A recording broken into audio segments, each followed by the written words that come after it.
Hi guys, Hare Krishna and welcome back to my channel. My name is Natasha and आज की video में मैं आपको बताऊंगी कि आपको अपनी OMR कैसे फिल करनी चाहिए। मैं आपको एक ट्रिक बताऊंगी जिससे आप अपनी OMR में मतलब बिल्कुल मिस्टेक्स करना, अगर प्रैक्टिस करोगे तो बिल्कुल मिस्टेक्स नहीं होंगी। ये मेरा पर्सनल एक्सपीरियंस है और मैं आपको बताती हूँ कि अगर मैंने जो ट्रिक फॉलो कर रही हूँ मैं, तो जब से मैंने फॉलो करी है ना तब से बस जब टाइमिंग चेंज हुई थी ना, किसी पहले जो टाइम था वो 3 घंटे 20 मिनट का था, तो जब वो 3 घंटे 20 मिनट से 3 घंटे को आना, बस वो जो पहले 1-2 पेपर थे उसमें मुझे प्रॉब्लम हुई थी, है ना। उसमें मुझे प्रॉब्लम हुई थी, लाइक मेरे जूलॉजी सेक्शन छूट गया था, बट वो तो मतलब टीचर थे उन्होंने उधर टाइम दे दिया बिकॉज वो एक मॉक टेस्ट था।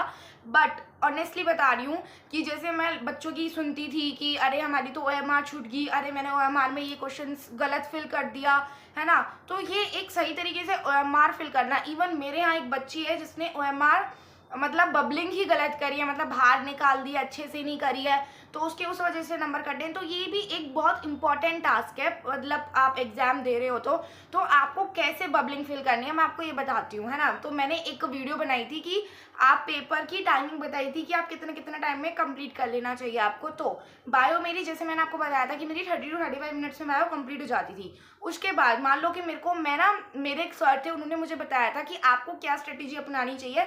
लाइक आप काम कर रहे हो, वर्क रेस्ट, आपको इस तरीके से प्रॉपरली उसको करना चाहिए।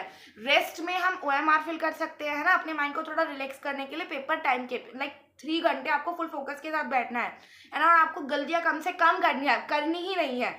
तो उसके लिए मुझे ट्रिक बताई थी, मतलब ट्रिक तो मेरी अपनी है ये। और देखो मैं कैसे फिल करती हूँ कि जब 30 मिनट का बायो का मैंने पेपर किया, है ना, उसके बाद थोड़ा सा ऐसा होता था कि माइंड को रिलैक्स चाहिए। 30 to 35 मिनट्स, इवन नीट के पेपर में तो 50 मिनट्स में हुई थी बायो, है ना। तो आपको थोड़ा सा माइंड को रिलैक्स चाहिए होता है। तो मैं क्या करती थी कि उस टाइम पे अपना OMR फिल करती थी। किस तरीके से, मैं पूरा बबल नहीं करती थी, मैं सिर्फ आउटलाइन करती थी, है ना। आपको दिख रहा है, मैं सिर्फ पहले आउटलाइन करती थी, जैसे इस तरीके से। तो मैं पूरा उसको फिल नहीं करती थी। अब आउटलाइन करने से क्या होता है, देखो सबसे पहले ना, आई डोंट नो, आपको बहुत कम बच्चों को पता होगा कि अगर आप बबल के मतलब जो आपका वो सर्कल है बबलिंग करते टाइम, अगर आप उसके बीच से कभी स्टार्ट मत करना। सबसे पहले तो फर्स्ट रूल तो यही है कि जब भी आप उसको फिल करो तो आप बीच में से मत करना। बाई चांस आपने गलती से मतलब फिल करना स्टार्ट भी कर दिया ना, एकदम हल्का सा भी कर दिया और बीच में किया है तो आपका पक्का वो माना जाएगा, मतलब वो क्वेश्चन आपका, है ना, वो आपका माना जाएगा। बट बाई चांस अगर आपने वो क्वेश्चन मान लो आउटलाइन से या फिर हल्का सा आउटलाइन मतलब आउटर वाले पे अगर पेन चला है और आपको पता है कि आंसर नहीं है, आपने एकदम से चेंज कर लिया है, तो वो नहीं माना जाता काफी केसेस में। मतलब मेरे साथ ऐसा कई बार हुआ है ना, और भी बच्चे बताते हैं, इवन फाइनल नीट एग्जाम में भी बच्चों ने ऐसा किया है और उनका नहीं माना गया है ना। तो आपको कभी भी जो सर्कल होता है उसके बीच से स्टार्ट नहीं करना फिल करना, आपको हमेशा से आउटर से करना है। एंड आपको सबसे पहले क्या होता है, ये जो आउटलाइन वाला मैं बता रही हूँ, अब आप कहोगे कि ऐसे में टाइम वेस्ट है कि पहले आउटलाइन करो फिर बबल करो, ऐसा नहीं है बिल्कुल। आप एक बार ट्राई करके देखना, क्या होता है कि एक ना फ्लो बन जाता है। जब मैं आउटलाइन करती थी ना तो ऐसा दिमाग में चल रहा होता था कि 1 का 2 तो सिर्फ आउटलाइन, 3 का 4 ऐसा दिमाग के अंदर चल रहा होता है। अगर आप फिल करते होंगे आपके में भी चल रहा होगा, है ना। तो तब मैंने अच्छे से आउटलाइन कर ली। अब जैसे मेरे को टाइम, जैसे अब मेरे को OMR फिल करने का टाइम हो गया, पूरा पेपर हो गया, मान लो 20 मिनट बच गया या कुछ भी बच गया, तो मेरे को ऐसा ना बार बार ऐसे पेपर से देखने की जरूरत नहीं है। ओके, इसका ये, इसका ये, इसका ये, तो वो 2 जगह ध्यान डाइवर्ट नहीं होता। वो एक आके हमारे धड़ाधड़ मतलब करते जाते हो फिर उसको, फिर अच्छा 1 2, क्योंकि आपने पहले ही वो सर्कल करे हुए हैं, तो आपको इसमें ज्यादा टाइम नहीं लगता और आपकी एक्यूरेसी भी आती है इस मेथड से, है ना।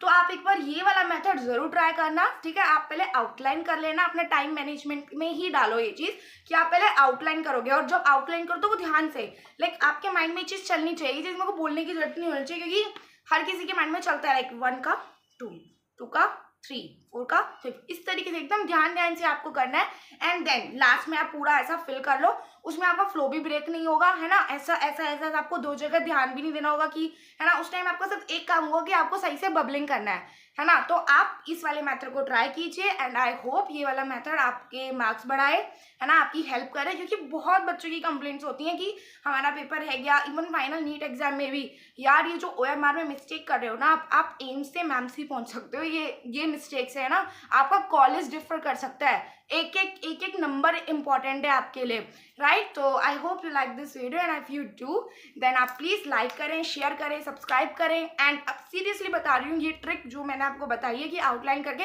ये उसको शेयर भी कीजिए, है ना, अपने फ्रेंड्स को भेजिए, उनका भी भला कीजिए, अपना भी भला कीजिए। And thank you so much. Radhe Radhe, bye bye.